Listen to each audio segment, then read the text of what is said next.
Hey everyone, I'm Aaron Rosenmund, aka Iron Cat, and I'm here with my actual cat on the screen, which doesn't always happen, so a special treat. But I want to talk about a talk that I end up doing nearly every year for the last 4 or 5 years, and it's on modern cybersecurity trends. I kind of go over the trends that we've seen from the previous year, talk about things that will be important for the future year, and now I'm going to start doing it live here, and we can kind of start to compare what happened last year, what happened this year, and whether I was right or not, and what things surprised me. So I'm going to hop right into it. As we already know, my name's Aaron Rosenmund, and I am here to talk to you today about cybersecurity trends, specifically trends that as they relate to modern cybersecurity concerns. For my day job, I'm the Director of Security Research and Curriculum at Pluralsight, and I also have a number of other talks at things like DEF CON and RSA that you can find, and if you feel like it, go ahead and follow me on Twitter. Now, a little bit of background on me. As I said, I am an educator and cybersecurity researcher at Pluralsight, where I'm the Director R&D for Security. I have over 112 pieces of published content. A large number of them are hands-on labs. I'm also part-time in the Delaware Air National Guard. I'm an Order of Thor recipient, which if you haven't seen that, it's actually quite a cool achievement. I'm very proud of it. I have a number of certifications, something I try to do each year. You can check out my website, and as I said, there is my Twitter. The real thing that I'm passionate about, and I've built my whole career around, is it kind of starts with my love of cats, which is only superseded by my love of robots, to be completely honest. And what I really want out of the world is I want to see a world where we have robot cats that I can love as much as I love those two things separately. Now, to do that though, we have to be able to effectively and safely use technology. And so I absolutely believe that the mission of cybersecurity professionals is to defend the ability for humanity to progress with the safe use of technology. If we can't do that, then our robot cats will never exist. Now, what's your primary objective? So your primary objective, regardless of kind of where you are, but for the purpose of this talk, is actually the success of your company or organization. Now, for a general organization or company, that may mean that you make profit and fulfill the mission of whatever that company's mission is.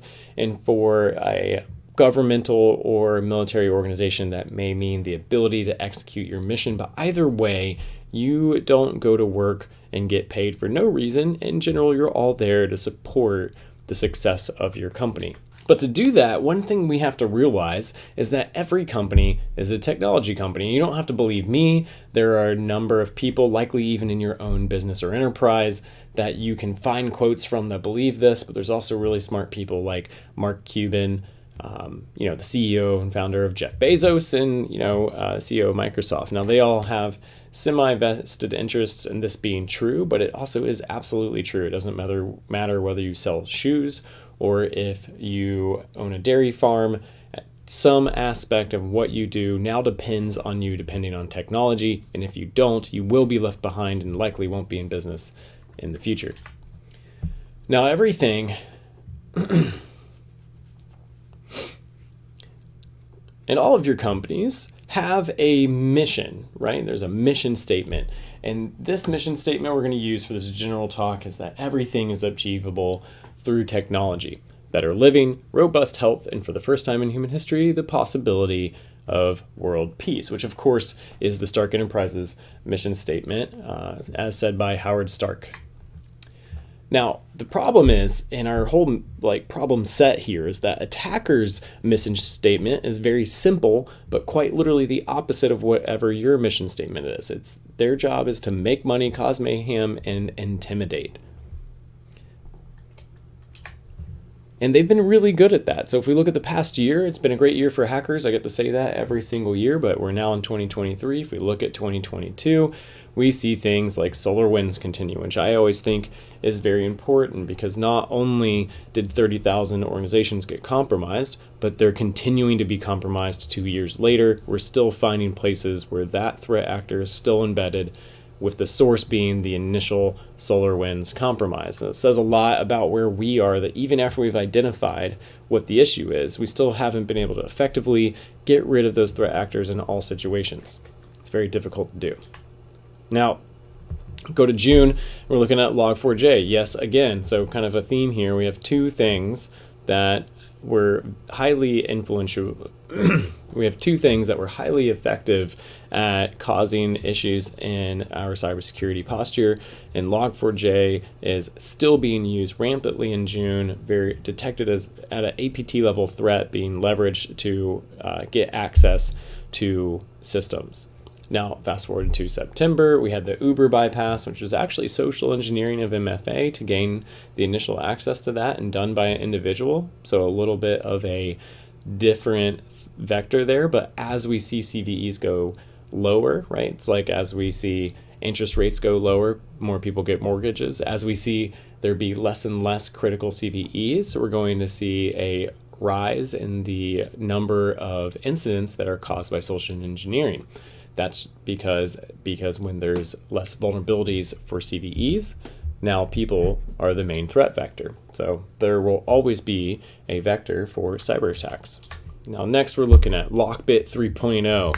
So it sounds super fancy, but the bloody gang starts using this upgraded version that's rewritten in Rust and Golang to effectively targets in the Ukraine. So we're seeing this ransomware being used as a political statement and way to reinforce ideals of a nation state that maybe even if they're not necessarily associated with that nation's direct activity. November 22, we have LastPass compromised through their DevOps capability, which we can talk about more. And I think we at Pluralsight are actually going to have some really good talks coming up about that breach, as well as the December 22 Rackspace breach. So there's unpatched CVE for Exchange, which, whether or not we consider that a 0-day, there was a patch for it. It wasn't patched, it was executed. But every single year, we see a lot of the same stuff kind of going on.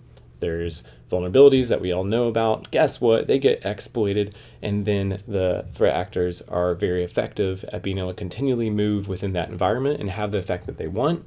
And even these really large companies aren't able to stop them. But that being said, what are some of the highest trending ways that attackers are gaining access? I talked a little bit about some third-party library stuff. We saw some ransomware. We saw some social engineering.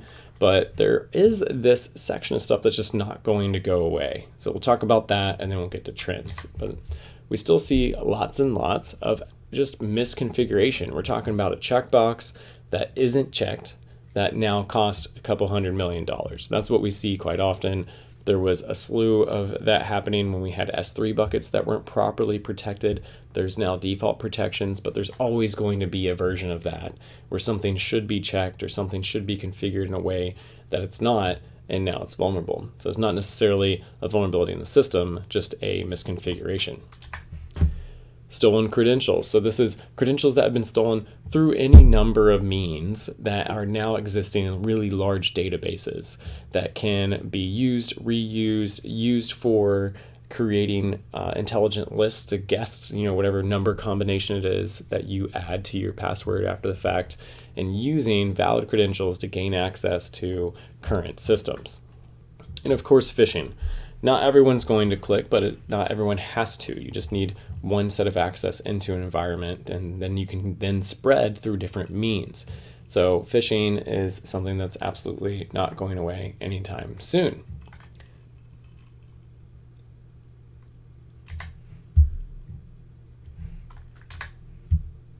So let's take a look.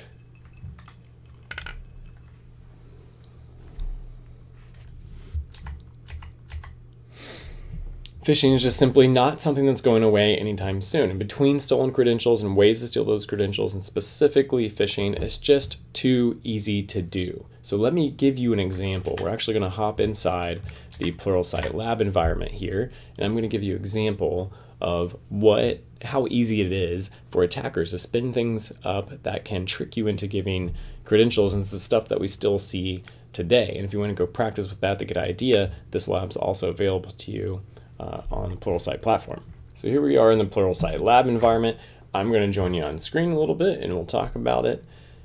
The first thing we're going to do is hop into this Linux console here. So imagine you're an attacker and you're like, you know what? I want to phish some people, but I need a legitimate site to do that with. Well, it is really easy. There's a toolkit called the Social Engineering Toolkit that is something you can use to simulate the way that attackers actually do this. So of course we agree to those terms. We don't have any morals, right? So we're going to keep going with that and let this thing spin up. It was created by pen testers for the same purpose, groups of people that emulate attackers to kind of test companies' defenses.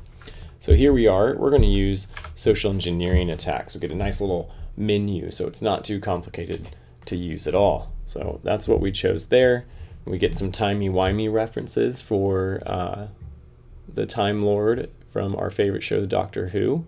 And then we're greeted with another menu. So I'm going to choose website attack vectors here. And now I get some options like what kind of website attack vector do I want to use. I want to harvest some credentials because I can maybe craft a link, send it to someone, they click it, and they put their credentials in. So classic kind of phishing activity just for credential access. Choose 3 here. And now I'm going to see what kind of web templates kind of come built into the tool. That's super nice of them to do that. I, of course, want to go ahead and use the existing IP there. So you'll see that that's 172.31.24.5. And I'm going to go ahead and simulate, in this case, let me simulate Twitter. Okay, so I'm going to select the Twitter template. Now, while that spins up, I'm going to go ahead and look at the other device that we can gain access to. It's the Windows console. And keep in mind that inside our lab environments, you don't have access to the internet. It's on purpose. It's a security feature, not just for us, but also for you and also for your organization.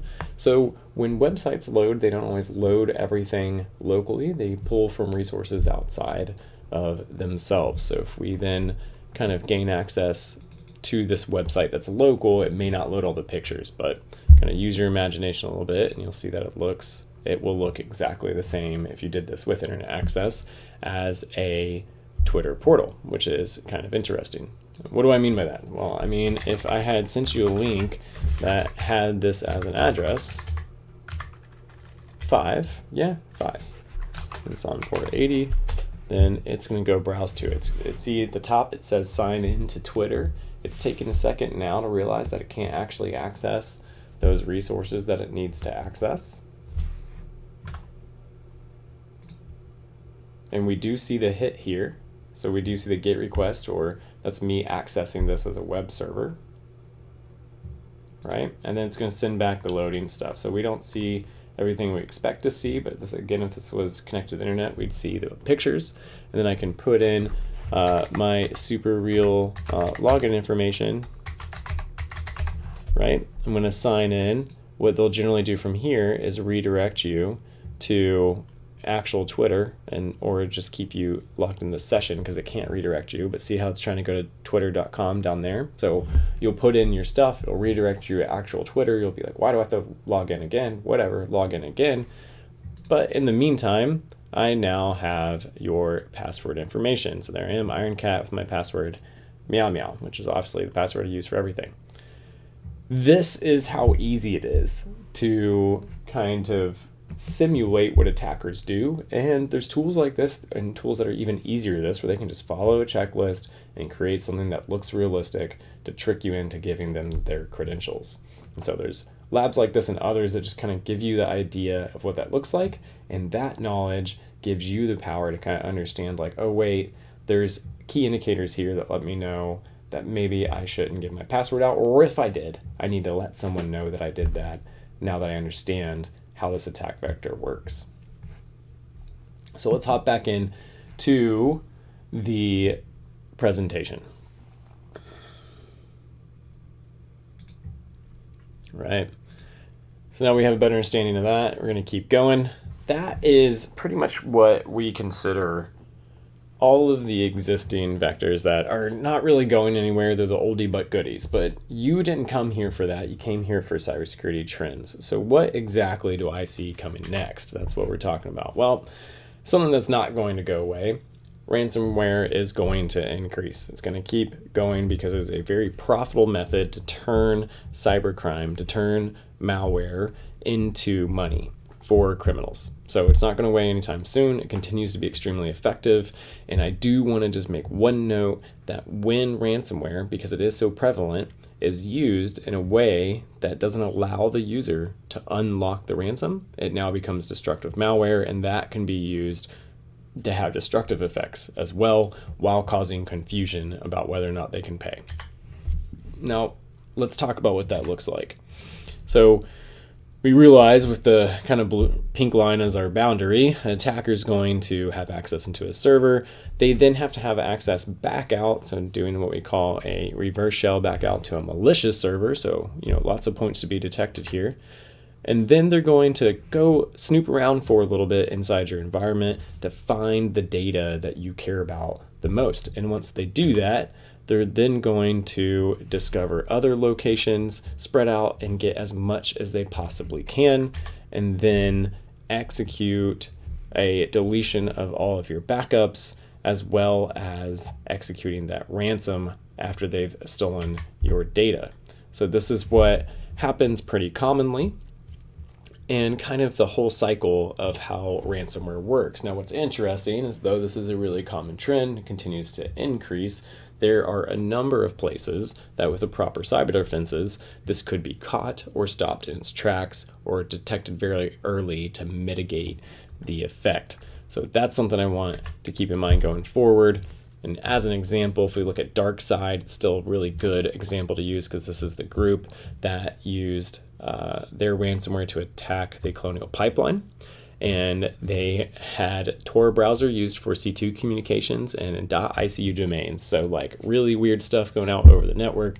They used Cobalt Strike, which is a tool that we've seen forever now, and has lots of great detections out for it. They used a common or COTS or over-the-shelf tool called Megasync, but it was actually in Russian, so that would have all been pretty suspicious. PSExec is something that's been used for administration as well for bad guys for a very, very, very long time and should be on your list of things to detect. They used PuTTY, but then changed the name, which is again is just like odd behavior. It's not even like extremely advanced way to operate within the network. They literally used an executable called NetScan, right, to identify other devices inside. Leveraged RDP to backdoor into stuff, used 7-zip to like grab data, and FileZilla to pull it back out. So this is a very common set of tools and attack chains for kind of a mid to even low skill tiered criminal group, okay? But none of this was detected. Lots and lots of bad stuff. None of it was detected, and because of that, we're still going to see this increase over time significantly. Now, if you want to get into another lab, we have a lab that goes over ransomware. You can experience kind of launching some ransomware yourself and just kind of understand how it operates and start to dig into what those IOCs look like as well. And you're welcome to do that. It's incident response detection and analysis.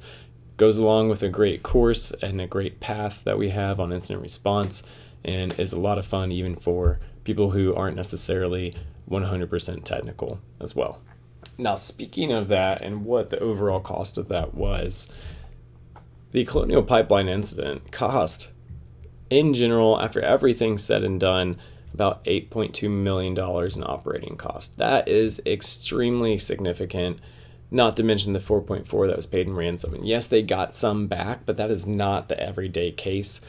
Often, none of the ransom is gotten back at all. It was just because this was extremely high profile and we had a lot of federal resources involved.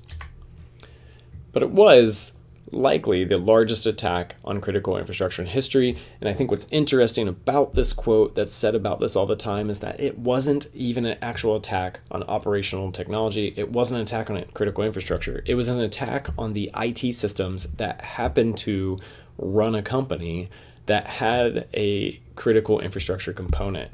So yes, they shut down the pipeline because they couldn't, invoice for the oil that was going back and forth.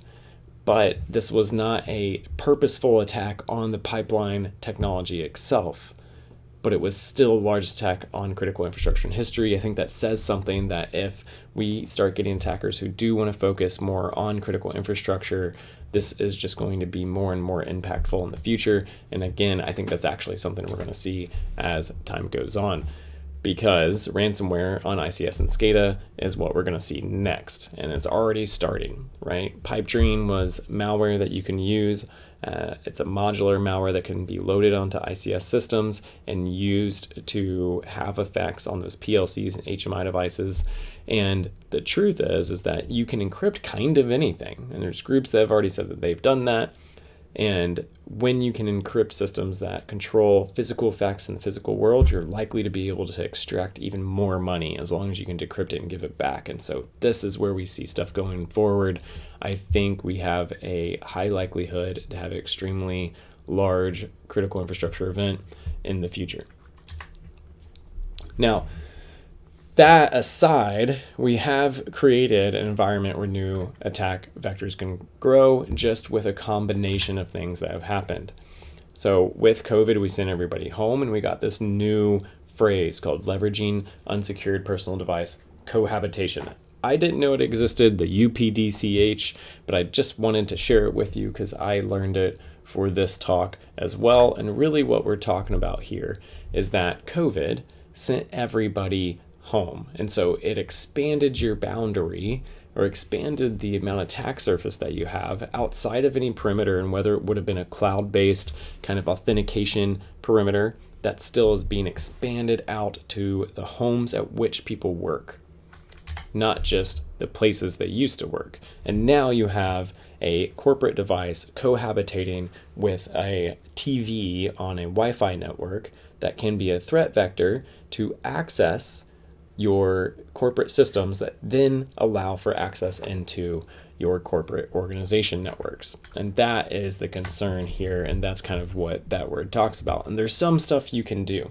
So there are systems that you can get that are like slightly better, or like prosumer versions of Wi-Fi routers. So I have one myself, it's Ubiquiti, and you can turn on detections here for anything that's happening on your network that are at least some sort of protection at that boundary. So it's not completely unmonitored. Now, some other stuff you can do here is mobile device management. So if your organization, that mobile device management component allows them to lock down that device that does have corporate data on it and potentially have antivirus on top of it.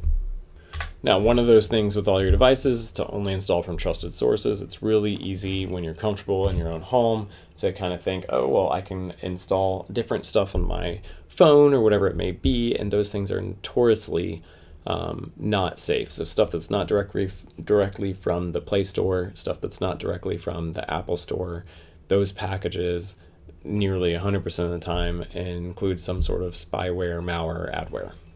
Now, again, coming back around to this prosumer routers with SOHO protections, right? So this is like, it's basically like small office or home office protections available where you can turn on networking detection capabilities. So if there is some bad mojo going on inside your network, you can at least detect it.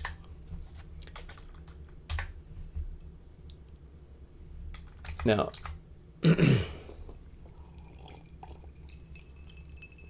one other component of this, it was a thing that we really hadn't thought about after we sent everybody home, is that there's critical infrastructure that has to be remote controlled. Critical infrastructure that required people to be in the office, quote unquote, which was their industry or manufacturing or warehouse or whatever it may be.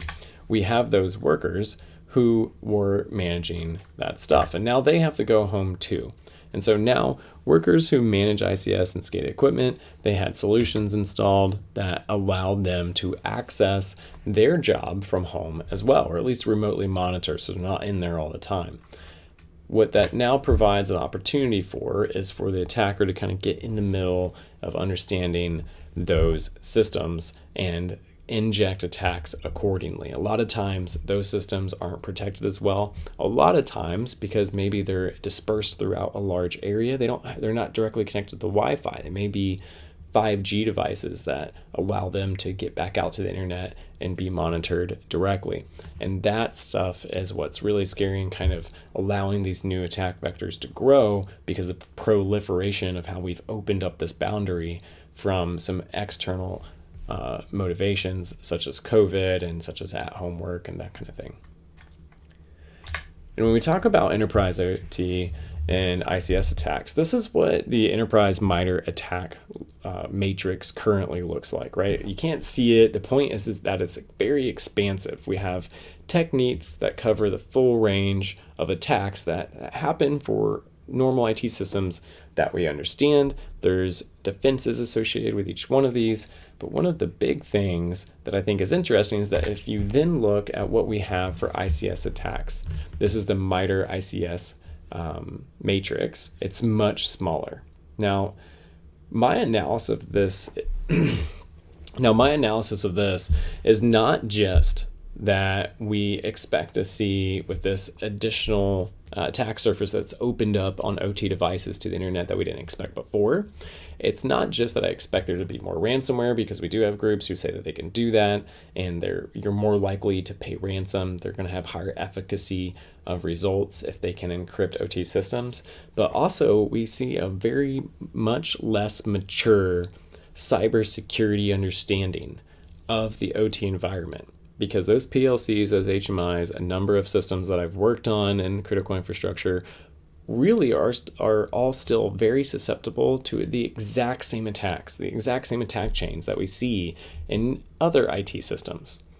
But we as an industry don't understand it to that depth. And so instead we have this much smaller set of attacks that we do understand with a lot less data around it. And so that is something where attackers can get ahead of us very, very quickly. And it's going to take some time for the cyber defense capabilities to catch up on those systems. The next thing that I see as a trend is the proliferation of advanced attacks, especially in support of a geopolitical conflict, one side or the other. And the way that this normally works, and the kind of more advanced criminal organizations kind of using their support from different factions to kind of very confidently do this across the internet, is we see a scanner, and the scanner is going to scan the entire internet. It's going to identify things that or ports that likely have a vulnerable service that was just released, right? So we're looking at rapid proof of concept development for exploits. So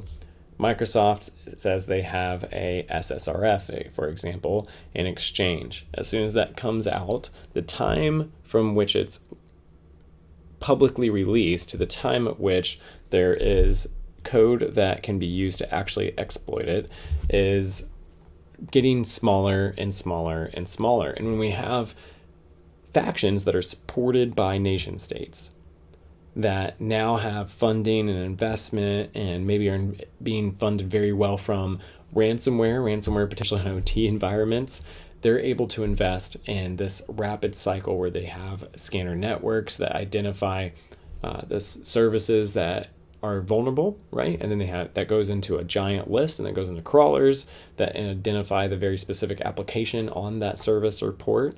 And then they check to make sure it's the right version so the CVE actually hits it, and then they can launch their POC against it.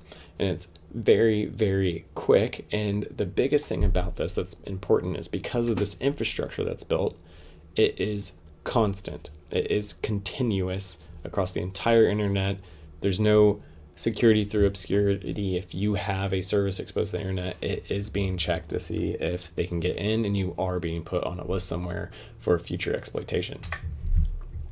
And if that's not enough, is these advanced persistent threats, the ones that are truly advanced, are going to start expanding into these three areas. We're talking about software supply chain compromise, cloud environment attacks, because it's still kind of an obscure area for defenders, and mobile device attacks for a similar reason. Anywhere we don't have a lot of coverage in cyber defense is a right place for attackers to go, because they can advance in those spaces faster than we can build defenses around them. I specifically want to talk about software supply chain compromise. There's a couple different kinds, right? So there's third-party libraries that happen to be vulnerable. There's library spoofing that's come up really recently. And then there's software updates that are purposely compromised. Now, I want again to reiterate that third-party libraries, though it is a software supply chain issue, it just happens to be that a vulnerability was discovered inside a package that's used in software. It doesn't mean that third-party libraries are inherently malicious, okay? Library spoofing is actually intentional. It's someone who's hoping you misspell a library, you import the wrong one, and then now they have code executing inside your code. And software updates, when those are compromised, that is absolutely extremely intentionally malicious. It's almost always from a more advanced actor because they have to compromise one group to then use that group as a distribution hub to another group. So let me show you what I mean. So the way this goes is the attacker compromises one group, they put it in that install package, and then that goes to the other company, right? And they go through their update package, and then that calls back out to the attacker, right? So this is kind of like a longer cycle that we see for attacks, but also one of the most scary ones, because if it's coming through a software supply chain update, kind of like SolarWinds, you can likely expect some pretty high level tactics, techniques, and procedures, as well as a extremely patient and long-term threat actor. And the way that usually ends up going is something like this. So VLC is like a video player that's pretty common. So say that video player the update was compromised because the site that hosts it was compromised, and they updated the binary that was being distributed as well as the SHA hash that goes along with it even for you to check. And so in that case, the dirty internet machine, say in a room, was infected because someone clicked an attachment. So this is unrelated to the update, but what we're trying to look at is how do we affect very isolated devices. So extremely protected environments with air gaps and things like that. How do we get attacks or malware onto the air-gapped machine, and how do we get that data out? Well, air-gapped machines are usually in the same location as machines that are not air-gapped, right? So we're going to infect the not air-gapped machine through all the normal ways, something like phishing, and then we're going to prep that update. And the update's going to go on the air-gapped machine because they have to be updated at some point to comply with standards. And then there are a number of channels that can be used to transfer data from one machine to another when they're in the same room. And so that is one extremely targeted method for doing that. And then that internet connected machine can transfer data out over HTTPS, just looking like it's going to a normal website. And then the impact of this is that some foreign company is first to market with your research that you thought was air-gapped and protected. And so this is kind of like all the way to the most advanced version of what we're talking about. And that kind of looks like this, just an example of, maybe what that room would look like with where that data is, and then the data being transferred back out to the infected machine and back out to the internet. Now, does that sound like crazy town a little bit? I bet it does, and it seems extremely advanced, like there's these mechanisms for transferring data, whether it be over fan speeds or magnetic radiation or whatever it is.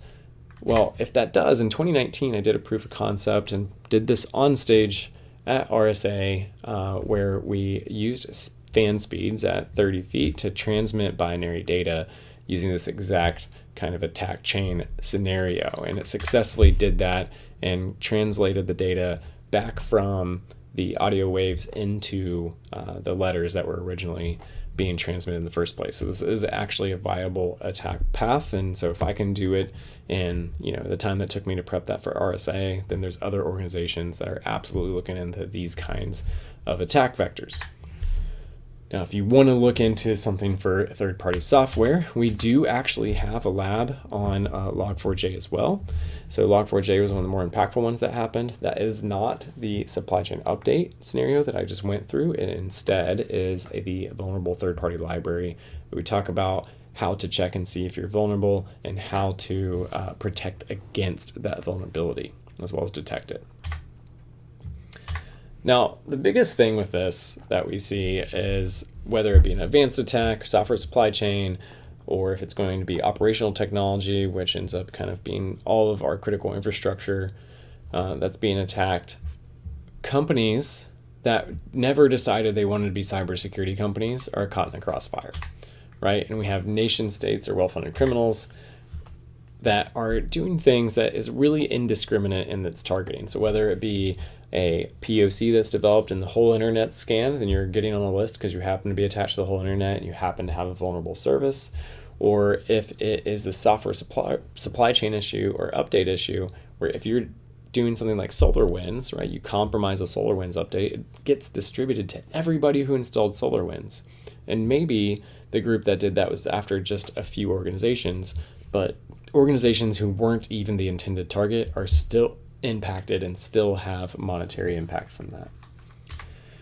So what can you do about it? Well, this is why the software review and security plans are really important. And I say that and it sounds kind of stuffy, but the reality is that if you test the software and the software says, hey, I don't really need to talk out to anything except this one set of servers for SolarWinds updates. And then you can give that information to your continuous detection team, and they can put protections around that system that say, if it tries to talk to anything else, let us know. Now, if anyone, literally anyone would have done that, then we would have caught this thing way earlier, like for SolarWinds specifically. But because that wasn't enforced and done, and that process didn't work properly, no one caught it. And the other thing is to add in, like if you're the company that's making the software, you have to have protections in your DevSecOps workflow integrated in that are automatic, because no one can look through all that lines of code as a human manually. You have to have automatic protections and workflows built in to scan for changes that you didn't necessarily want to make, or scan for behaviors that you didn't expect from that software after it's compiled. Now, what's the biggest problem here? The biggest problem is the impact that all of this has on everyone. And there's economic impact. There's additional regulations that come with these kinds of attacks and vulnerabilities. We see things like the pipeline. Now we have regulated pipelines. And is that a bad thing? Not necessarily, but every single time something like this happens, there has to be a whole mechanic of how this regulation is going to be enforced that stood up. And this is not going to stop. And there's a cost to all of that as well. And I think one of the biggest things that concerns me is the degradation of technical advancement. And when I say that, I mean, if we keep having issues with technology or software development that require us to add on additional security that is cumbersome for the development of that technology, it's going to slow it down. And slowing that technology down is its own economic impact and impact on our society. Now, the cost of cybercrime is absolutely significant. And when we map that according to the revenue of now the cost of cybercrime is absolutely, looking at the cost alone, it's extremely significant. We're up to $8.4 trillion for last year, and I'm sure that's not even capturing everything. It's just what we know about.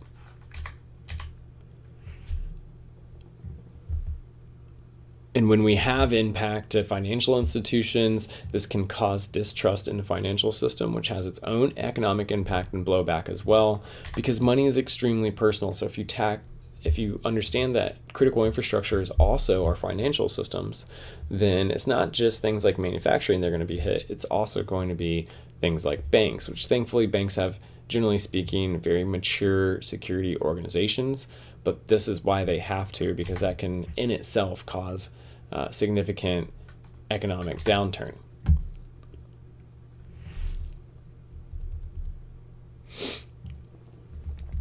And because financial sector is also critical infrastructure, if we see more attacks in this space, there'll be additional regulation. And pretty much any attacks that we see in any of the spaces, there's going to be additional regulation, just like I talked about with the pipeline.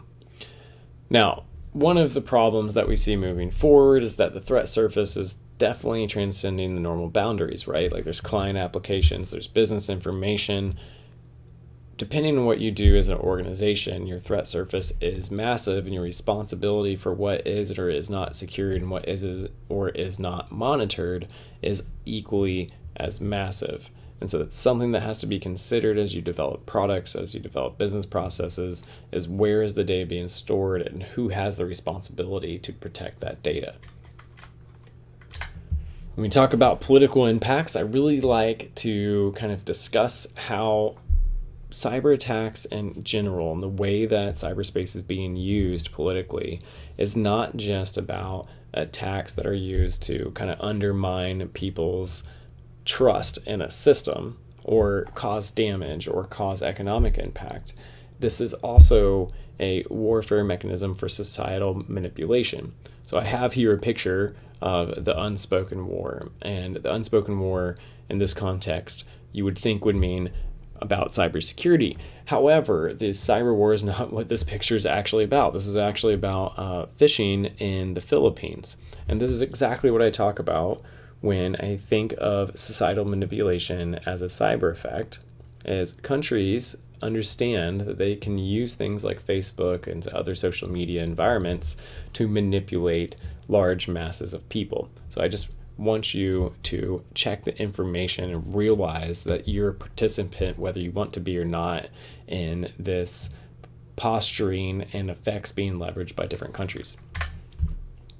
Now, when we get to slowing the advancement of technology, my real concern is that if you can't trust robot cats, then we won't ever have robot cats, and that would be really sad. But a little more serious is things like we also should be a multiplanetary species, and if you can impact advancement in one country and protect advancement in another country, we start to have this mixed match of capabilities that can become a very slippery slope. Lots and lots of gloom and doom here, but what is the actual cybersecurity response? Well, at the heart of every cyber attack is a human adversary. This is said by CrowdStrike, but it's also something I believe in very much. And I'm saying this to you because I need you to understand that the threat is a human. Humans are doing this. Advanced persistent threats are still just regular humans. And what we end up with is humans on one side and humans on another, and it really is about who has the best skills. So who has the most advanced skills? If my skills at defending an environment and my understanding of how attacks works are better than the cyber criminal who's trying to exploit a CVE from 2 years ago that I already patched, then guess what? The cyber criminals lose. If the cyber criminals are extremely advanced and my organization is not, then guess what? The organization loses. And we can see this when we look at the kinds of technologies that are effective in saving companies money, as in the overall cost of compromise goes down more than the cost of implementing the technology, right? And one of the things at the top is security intelligence and threat sharing, and that is currently done just by people. And if we look at user behavior analytics and other things here on this list, we can see that a lot of this is people-based capabilities that are starting to be shown to be the primary driver of ROI on cybersecurity teams. Now, real quick, because AI and ML is on that list, I feel like I need to talk about it. It's not really here to save the day, not even with ChatGPT, okay? And I say this because there's a large amount of data that has to be understood. There's a lot of context that these models just don't have. And automation is one thing, but it also has to be tweaked by humans. And AI and ML is just not where we need it to be to actually stop threat actors. Now, it can be leveraged very well to kind of correlate multiple alerts, and it can be leveraged very well to identify anomalies over a period of time within given data sets. And I think that's the way we need to lead into doing it, but requires a human with the skills that understands how those algorithms work to make them effective, but they can be very effective. And that being said, really we talk about, especially at Pluralsight, our whole lean forward thing here is that you have to identify, protect, detect, respond, recover, emulate. This all looks very much like NIST CSF or cybersecurity framework with some modifications such as Intel and emulate. This ends up being a cycle of functions that you have to do for any organization. So whether it's one role that's doing it or 300 roles or 3,000, these are the functions that need to happen to properly defend your environment. And by fulfilling those functions, you can fulfill your goal of imposing the cost to attacker that's higher than they can afford. Because that's what it really comes down to. If they no longer feel like it's worth the investment of time and money and people to be able to get over this hurdle that is your incredible defenses, then they're not going to. And that's where we get into this kind of and that's where we get to a hierarchy of security skills. We start with beginners, right? You have literacy and foundations. There's all this implied knowledge that you need to understand all the technologies that are now being attacked. So you have to build on top of IT ops skills. You have to build on top of developer skills. Like, those are things that there's all this implied knowledge from the industry that's required to really understand how you perform in your role as an incident responder or pen tester or whatever it may be. And that's when you get into this role-based content that we provide, and then advanced content that we like to call advanced persistent training to fight advanced persistent threats. That's the main point. If you are not continually training your people, if you're not looking at what should I be doing today, right? Like, I understand how to do my job, but things change quickly. And when you've gotten all the way up to the top of the pyramid in your skill level, now you're ready to advance your skills to the point of the most advanced attackers so that you can stop them as well. And so if we have this velocity of skills that is directly proportional and equal to the maturity of your security organization and to the reduction of your cost of compromise and your ability to move from reactive to proactive security, that completely changes the way that you worry about risk with attackers.